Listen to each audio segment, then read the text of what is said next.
Hi friends, இன்றைக்கி நம்ம செய்ய போகிற ரெசிபி ஒரு சைட் டிஷ் தான். இட்லிக்கு நான் இதை செய்ய போகிறேன். இது வந்து தக்காளி, சின்ன வெங்காயம், கொஞ்சம் தேங்காய் இருந்தால் இந்த ரெசிபி ரெடி பண்ணிடலாம். இது ரொம்பவே டேஸ்ட்டாக இருக்கக்கூடியது, அதே சமயம் ஈஸியாக செய்யக்கூடியது. இதை இப்போ எப்படி செய்கிறதுன்னு பார்க்கலாம் வாங்க. இப்போ ஸ்டவ் ஆன் பண்ணி ஒரு வடசட்டி வச்சுக்கலாம். இப்போ வடசட்டி காய்ஞ்சதும் 2 ஸ்பூன் எண்ணெய் விட்டாச்சு. எண்ணெய் காய்ஞ்சதும் ஒரு அரை ஸ்பூன் கடுகு உளுந்து போட்டு கடுகு உளுந்து பொரியட்டும். கடுகுளுந்து பொரிஞ்சிருச்சு. இப்போ நம்ம எடுத்து வச்சுருக்க சின்ன வெங்காயத்தை சேர்த்தாச்சு. இப்போது கொஞ்சம் ஃப்ரெஷ்ஷான கருவேப்பிலை இலைகள் போட்டுக்கலாம். வெங்காயம் நல்லா வதங்கி வந்திருக்கு. இந்த சமயத்தில் நம்ம நல்ல பழுத்த தக்காளியாக 1 மீடியம் சைஸ் கட் பண்ணி வச்சுருக்கோம், அது இதோட சேர்த்துக்கலாம்.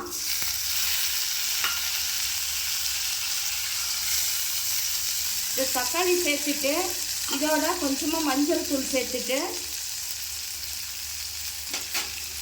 இந்த தக்காளி வெங்காயம் வேகிற அளவுக்கு கொஞ்சமாக உப்பு சேர்த்துக்கலாம். நான் இதுக்கு மட்டன் மசாலா சேர்த்துக்கிறேன். இது வந்து ஒரு 2 ஸ்பூன் அளவுக்கு இருக்கும். அரை ஸ்பூன் அளவுக்கு கொத்தமல்லி தூள் சேர்த்து இது இந்த எண்ணெயிலேயே இந்த தக்காளி வெங்காயம் மட்டன் மசாலா இந்த கொத்தமல்லி தூள் எல்லாம் சேர்ந்து இந்த எண்ணெயில் நல்லா வதங்குற அளவுக்கு நம்ம கலந்து விட்டுக்கலாம். கலந்து விட்டுட்டு 1 நிமிஷம் எப்படி இதுலேயே வதங்கட்டும்.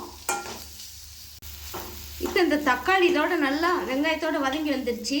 இந்த சமயத்தில் நம்ம இதுக்கு கொஞ்சம் தண்ணி சேர்த்துக்கலாம்.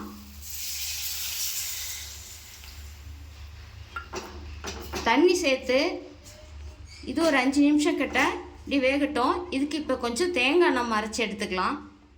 ஒரு மிக்சி ஜாரில் 1/4 டீஸ்பூன் கசகசா. இந்த கசகசா உடம்புக்கு நல்ல குளிர்ச்சி தரக்கூடியது. இது கொஞ்சமாக எண்ணெயில் வறுத்தும் போடலாம், நான் பச்சையாக அப்படி போடுறேன். இதை எண்ணெயில் கொஞ்சம் லேசாக வறுத்து போடும்போது இது ரொம்ப வாசனையாக இருக்கும். அப்படியேவும் போடலாம், நம்ம விருப்பம்தான்.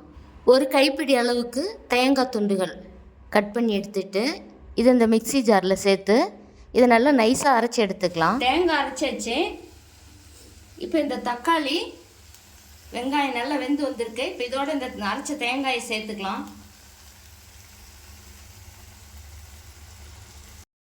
மிக்சி ஜாரில் கொஞ்சமாக தண்ணி ஊற்றி இதில் சேர்த்துக்கலாம். இப்போ இதை நல்லா கலந்து விட்டுட்டு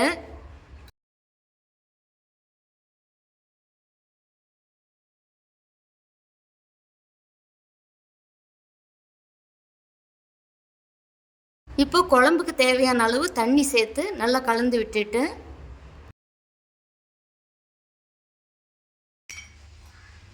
நம்ம ஏற்கனவே வெங்காயம் தக்காளி வதங்கும் போது உப்பு சேர்த்துருக்கோம். இப்போ இதுக்கு கொஞ்சம் சேர்த்துக்கிட்டோம். இது நம்ம தேங்காய் அரைச்சி ஊற்றுனதுனால ஸ்டவ்வை லோ ஃப்ளேமில் வச்சுக்கலாம். வச்சுட்டு இது ஒரு 5 நிமிஷத்துலேருந்து 6 நிமிஷம் கொதிக்கட்டும். நமக்கு குழம்பு ரெடி ஆகிடும். ஒரு 5 நிமிஷம் கிட்ட ஆயிடுச்சு. நமக்கு குழம்பு ரெடி ஆகிடுச்சு. இந்த சமயத்தில் கொஞ்சம் ஃப்ரெஷ்ஷான கொத்தமல்லி இலைகள் போட்டு இறக்கிடலாம்.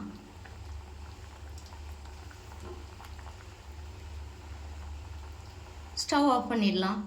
இது சூடான சாதத்துக்கு, இட்லிக்கு, தோசைக்கு, சப்பாத்திக்கு ரொம்பவே சூப்பராக இருக்கும்.